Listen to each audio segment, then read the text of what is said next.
Drama serial मुहाफिज की इस किस्त की शुरुआत इंतहा कशीदा और लालच से भरे माहौल से होती है। एक तरफ जहां जायदाद और दौलत पर कब्जे की गहरी सजिशें जरी हैं, वहीं दूसरी तरफ मोहब्बत, फराइज और दिल टूटने की एक दर्दनाक दस्तन जन्म ले रही है। किस्त के आगज में खला अपने बेटे को मुसलसल बहका रही हैं और ऊस वर्गाला रही हैं कि वो behzad साहिब के ऑफिस जाकर अपने पैर जमाए और तमाम बिजनेस एसोसिएट से अपना तारुफ करवाए। वो अपने बेटे के जहन में ये बात डलती हैं कि परस के जाने के बाद अब वो ही behzad की तमाम तर जायदाद का वाहिद वरिस है। वो उसे नसीहत करती हैं कि behzad साहिब के जीते जी तमाम जायदाद और प्रॉपर्टी अपने नाम करवाने की कोशिश करे ताकि बाद में कोई ट्रस्ट या कोई और रुकावट उनके रास्ते में ना आ सके। उनका बेटा पहले तो हिचकिचाता है कि behzad साहिब उस कुछ नहीं देंगे, लेकिन वालिदा के मुसलसल उकसाने पर वो जायदाद हासिल करने के लिए सजिशों का हिस्सा बनने पर तैयार हो जाता है। दूसरी तरफ behzad साहिब अपने गहरे दोस्त एजाज से मिलते हैं। behzad की बातें सुनकर साफ जाहिर होता है कि वो जिंदगी से शदीद मायूस और टूट चुके हैं। एजाज उनकी हालत देखकर परेशान होता है और उनसे कहता है कि वो अब अपने दिल की बातें भी शेयर नहीं करते। behzad साहिब एजाज से अपनी बेटी परस की शादी के सिलसिले में एक बैरून मुल्क से आने वाले लड़के रून के बारे में बात करते हैं। एजाज अपने दोस्त को तसल्ली देता है और कहता है कि वो परस का बाप बांधकर खुद उस लड़के को परखेगा और अगर उसमें जरा सी भी कमी नजर आई तो वो ये रिश्ता कभी कबूल नहीं करेगा। कहानी का अगला मोड़ परास के गिर्द घूमता है। परास अपनी वालिदा और खाला से शदीद नाराज और नालान है क्योंकि उन्होंने उसकी इजाजत के बगैर अमेरिका से रून को पाकिस्तान बुलाया है।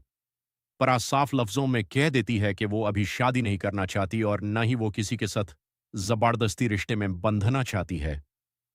वो शिकवा करती है कि उसके वालिद अपनी इज्जत बचाने के लिए उसका सौदा कर रहे हैं, लेकिन उसकी वालिदा और खाला उसे समझाती हैं कि यह फैसला सिर्फ उसकी बेहतारी के लिए है क्योंकि जावर की मंगनी और शादी की बातें तय हो चुकी हैं और बगैर किसी वादे या आस के अब जावर का इंतजार करना बेवकूफ़ी है।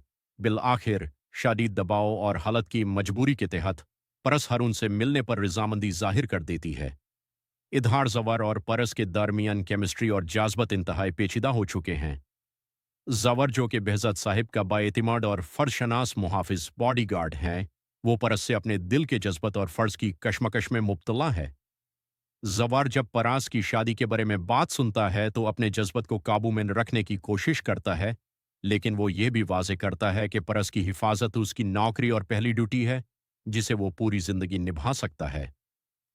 दूसरी तरफ जब परस और जावर आमने सामने आते हैं तो जावर कसम खाकर परस को बताता है कि उसकी बकायदा मंगनी नहीं हुई है, बल्कि घर वाले सिर्फ जबरदस्ती उसका रिश्ता तय करना चाहते हैं। जवार परस से इल्तिजा करता है कि वो उसके वालिद behzad साहिब की खातिर गांव में रुक जाए और उसकी इज्जत का पास रखे। किस्त के आखिरी मनाजिर गांव की जिंदगी और जवार के घर के माहौल को दिखाते हैं।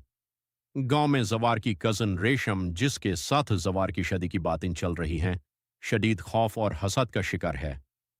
रेशम अपनी दोस्त मरियम से अपने दिल का दार बयान करती है कि परस का हुस्न और उसकी जवार की तरफ मोहब्बत भारी निगाहें उसकी तमाम खुशियों को निगल जाएंगी।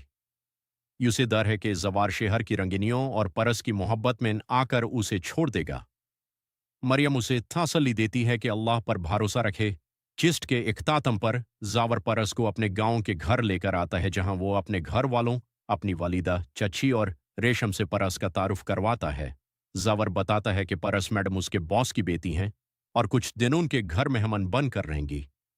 जब रेशम और परस पहली बार एक दूसरे के सामने आती हैं तो दोनों के चेहरों पर मौजूद खामोश कशमकश, हसद और दुख इस बात का इशारा देते हैं कि आने वाले दिनों में उनकी जिंदगियों में एक नया तूफान आने वाला है।